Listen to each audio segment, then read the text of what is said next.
ನಲ್ಲಿ ಪ್ರಿಯರೇ, ನಿಮಗೆ ಬೆಳಗಿನ ವೇಳೆಯಲ್ಲಿ ವಂದನೆ ಹೇಳುವಂತನಾಗಿದ್ದೇನೆ. ಈ ಚಿಕ್ಕ ಸಂದೇಶ ನಿಮ್ಮ ಮುಂದೆ ತರೋದಕ್ಕೆ ಭಾಳ ಸಂತೋಷವುಳ್ಳವನಾಗಿದ್ದೇನೆ, ತೃಪ್ತಿ ಉಳ್ಳವನಾಗಿದ್ದೇನೆ. ಈ ಸಂದೇಶವನ್ನು ಕೇಳುವಂಥ ನಿಮ್ಮೆಲ್ಲರನ್ನು ದೇವರು ಆಶೀರ್ವದಿಸಲಿ. ಎಫೆಸರ್ ಬರೆದ ಪತ್ರಿಕೆಯಲ್ಲಿ 4ನೇ ಅಧ್ಯಾಯದಲ್ಲಿ 1ರಿಂದ 4ನೇ ವಚನದವರೆಗೂ ಓದುವಂತರಾಗಿರೋಣ. ನೀವು ದೇವರಿಂದ ಕರೆಯಲ್ಪಟ್ಟವರಾದ ಕಾರಣ ಯೋಗ್ಯರಾಗಿ ನಡೆದುಕೊಳ್ಳಬೇಕೆಂದು ಕರ್ತನ ಸೇವೆಯಲ್ಲಿ ಸರಿಯವನಾದ ನಾನು ನಿಮ್ಮನ್ನು ಪ್ರಬೋಧಿಸುತ್ತೇನೆ. ನೀವು ಪೂರ್ಣ ಸ್ವಾತಿಕತೆಗಳಿಂದಲೂ ದೀರ್ಘ ಶಾಂತಿಯಿಂದಲೂ ಕೂಡಿದವರಾಗಿ ಪ್ರೀತಿಯಿಂದ ಒಬ್ಬರನ್ನೊಬ್ಬರು ಸಹಿಸಿಕೊಳ್ಳಿರಿ. ಸಮಾಧಾನ ಎಂಬ ಬಂಧನದಿಂದ ಕಟ್ಟಲ್ಪಟ್ಟವರಾಗಿದ್ದು ಪವಿತ್ರಾತ್ಮನಿಂದ ಉಂಟಾಗುವ ಐಕ್ಯವನ್ನು ಕಾಪಾಡಿಕೊಳ್ಳುವುದಕ್ಕೆ ಆಸಕ್ತರಾಗಿರ್ರಿ. ದೇವರಿಗೆ ಸ್ತೋತ್ರಗಳು. ಎಫೆಸರ್ ಬರೆದ ಪತ್ರಿಕೆಯಲ್ಲಿ 4ನೇ ಅಧ್ಯಾಯದಲ್ಲಿ 1ರಿಂದ 4ನೇ ವಚನದವರೆಗೂ ನಾವು ಧ್ಯಾನ ಮಾಡೋದು ನೋಡುವಾಗಾದರೆ ಪ್ರೀತಿಯಿಂದ ಸಹಿಸಿಕೊಳ್ಳುವಂಥರಾಗಿರ್ಬೇಕಂತ ವಾಕ್ಯದ ಅಡಿಪಾಯದಲ್ಲಿದೆ. ಸ್ತೋತ್ರ. ವಿನಯದಿಂದ ಇರಬೇಕು. ಅದೇ ಎಫೆಸರ್ ಬರೆದ 5ನೇ ಅಧ್ಯಾಯದಲ್ಲಿ ಒಬ್ಬರಿಗೊಬ್ಬರು ವಿನಯವುಳ್ಳವರಾಗಿ ನಡೆದುಕೊಳ್ಳುವಂಥರಾಗಿರಬೇಕು. ಕೊಲೋಸ್ಯರ್ 3:13ನೇ ವಚನ ಹೇಳುತ್ತೆ, ಮತ್ತೊಬ್ಬನ ಮೇಲೆ ತಪ್ಪು ಹೊರಿಸೋ ಕಾರಣವಿದ್ದರೂ ತಪ್ಪನ್ನು ಹೊರಿಸದೆ ಸೇರಿಸಿಕೊಂಡು ಕ್ಷಮಿಸಿರಂಥ ವಾಕ್ಯದ ಅಡಿಪಾಯದಲ್ಲಿರುವಾಗ ನಾವೇನು ಮಾಡಬೇಕು?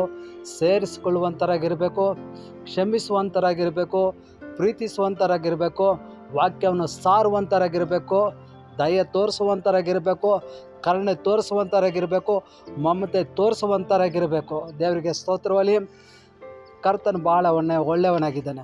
ಇನ್ನು ರೋಮರ್ ಬರೆದ ಪುಸ್ತಕದಲ್ಲಿ 15ನೇ ಅಧ್ಯಾಯ ತೆಗೆದು ನೋಡುವುದಾದರೆ ಅನುಮಾನಗಳನ್ನು ಸಹಿಸಿಕೊಳ್ಳುವಂಥರಾಗಿರಬೇಕು. ದೇವರಿಗೆ ಸ್ತೋತ್ರವಲ್ಲಿ.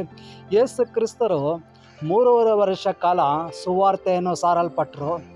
ಆ ಸುವಾರ್ತೆಯ ವಿಷಯದಲ್ಲಿ 12 ಶಿಷ್ಯರಿದ್ದರು. 12 ಶಿಷ್ಯರು ಒಬ್ಬೊಬ್ಬರು ಒಂದು ಟೈಪ್ ಇದ್ದರು. ಆದರೂ ಅವರೆಲ್ಲರೂ ದೇವರೇನು ಮಾಡಿದ್ರು? ಯೇಸು ಕ್ರಿಸ್ತರು ಸಹಿಸಿಕೊಂಡು 3.5 ವರ್ಷ ಕಾಲ ಲೋಕದಲ್ಲಿ ಸಾಮ್ಯ ರೂಪವಾಗಿ ಸುವಾರ್ತೆ ಸಾರಲ್ಪಟ್ಟರು. ದೇವರಿಗೆ ಸ್ತೋತ್ರವಲ್ಲಿ. ಪಿಲಾತನ ಮುಂದೆ ಯೇಸು ಕ್ರಿಸ್ತರು ನಿಲ್ಲುವಾಗ ಎಲ್ಲರೂ ಈತನನ್ನು ಶಿಲ್ಬೇಕಾಗ್ರಿ ಅಂತ ಹೇಳುವಾಗ ಯೇಸು ಸ್ವಾಮಿ ಸಹಿಸಿಕೊಂಡನು. ಕರ್ತನಿಗೆ ಸ್ತೋತ್ರವಲ್ಲಿ. ಮುಳ್ಳಿನ ಕಿರೀಟವನ್ನು ಧರಿಸುವಾಗ ಸಹಿಸಿಕೊಂಡನು. ರಕ್ತ ಸುರಿಸುವಾಗ ಯೇಸು ಕ್ರಿಸ್ತರು ಸಹಿಸಿಕೊಂಡನು. ಚಾಟೇಟಲ್ಲಿ ಹೊಡೆಯುವಾಗ ಯೇಸು ಕ್ರಿಸ್ತರು ಸಹಿಸಿಕೊಂಡನು. 39 ಏಟು ಬೀಳುವಾಗ ಯೇಸು ಸ್ವಾಮಿ ಸಹಿಸಿಕೊಂಡನು. ಕರ್ತನಿಗೆ ಸ್ತೋತ್ರವಲ್ಲಿ. ತನ್ನ ಪ್ರಾಣ ಹೋಗೋವರೆಗೂ ಯೇಸು ಸ್ವಾಮಿ ಎಲ್ಲವನ್ನು ಸಹಿಸಿಕೊಂಡಿರಬೇಕಾದ್ರೆ ಆತನ ಮಕ್ಕಳಾಗಿರುವಂಥ ನಾವು ಕರ್ತನಿಗೆ ಸ್ತೋತ್ರವಲ್ಲಿ ಎಲ್ಲ ಸಮಯದಲ್ಲಿಯೂ, ಎಲ್ಲ ಸಂದರ್ಭದಲ್ಲಿಯೂ, ಎಲ್ಲ ಬಾಧೆಯಲ್ಲಿಯೂ, ಎಲ್ಲ ಶೋಧನೆಯಲ್ಲಿಯೂ, ಎಲ್ಲ ಅವಮಾನದಲ್ಲಿಯೂ, ಎಲ್ಲ ನಿಂದೆಯಲ್ಲಿ ನಾವು ಸಹಿಸಿಕೊಳ್ಳುವುದಾದರೆ, ತಗ್ಗಿಸಿಕೊಳ್ಳುವುದಾದರೆ, ಕ್ಷಮಿಸುವುದಾದರೆ, ಪ್ರೀತಿಸುವುದಾದರೆ, ದೇವರ ವಾಕ್ಯ ಪ್ರಕಾರ ನಡೆಯುವುದಾದರೆ ಯೇಸು ಕ್ರಿಸ್ತರು 33 ವರ್ಷ ಕಾಲ ಲೋಕದಲ್ಲಿ ಮನುಷ್ಯನಾಗಿ ಸೇವೆ ಮಾಡಿದ್ರ ವಿಷಯ ಆಗಲಿ, ಕುಟುಂಬದ ವಿಷಯ ಆಗಲಿ, ಪ್ರತಿಯೊಂದು ಸ್ಥಳದಲ್ಲಿ ಎಲ್ಲವರನ್ನು ಯೇಸು ಸ್ವಾಮಿ ಏನು ಮಾಡ್ದ? ಸಹಿಸಿಕೊಳ್ಳುವಂತನಾಗಿದ್ದಾನೆ.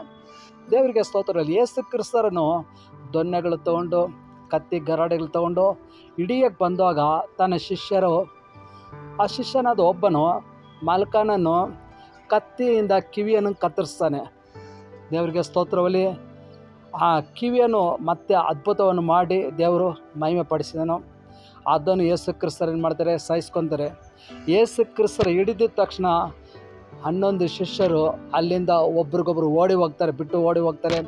ಯೇಸು ಕ್ರಿಸ್ತರು ಒಬ್ಬಂಟಿಗನಾಗಿ ಅಲ್ಲಿರ್ತಾರೆ. ಅದನ್ನು ಯೇಸು ಸ್ವಾಮಿ ಸಹಿಸ್ಕೊತಾನೆ.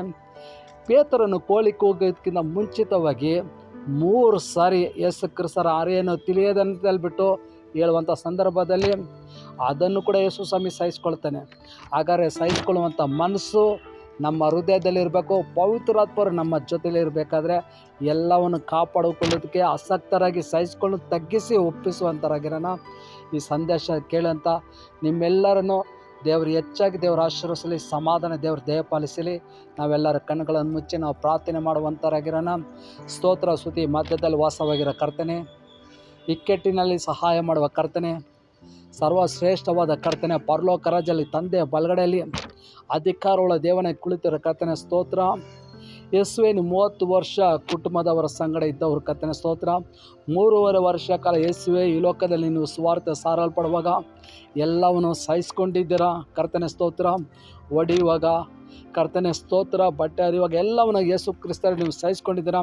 ಈ ಸಂದೇಶ ಕೇಳುವಂಥ ಪ್ರತಿಯೊಂದು ಕುಟುಂಬಗಳನ್ನು ಹೆಚ್ಚಾಗಿ ದೇವರೇ ನೀನು ಆಶೀರ್ವದಿಸು.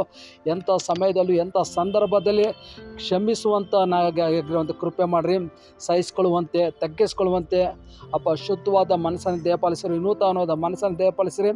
ತಂದೆ ನಮ್ಮರ ಯೇಸು ಕ್ರಿಸ್ತ ನಮ್ಮ ಪರಿಶುದ್ಧಾತ್ಮರ ನಾಮದಲ್ಲಿ ಈ ಸಂದೇಶಗಳಿಂದ ಪ್ರತಿಯೊಂದು ಕುಟುಂಬವು ಈ ದಿನದಲ್ಲಿ ಒಂದು ದೊಡ್ಡ ಸಮಾಧಾನ, ಬಿಡುಗಡೆ, ಆಶೀರ್ವಾದ ಕರ್ತನೆ ನೀವು ಅನುಗ್ರಹ ಮಾಡುವಂತನಾಗಬೇಕೆಂದು ಯೇಸು ಕ್ರಿಸ್ತನ ಮೂಲಕವಾಗಿ ಪ್ರಾರ್ಥಿಸ್ತಾ ಇದ್ದೇನೆ. ನಮ್ಮ ಜೀವನ ಒಳ್ಳೆಯ ತಂದೆಯೇ, ಆಮೇನ್.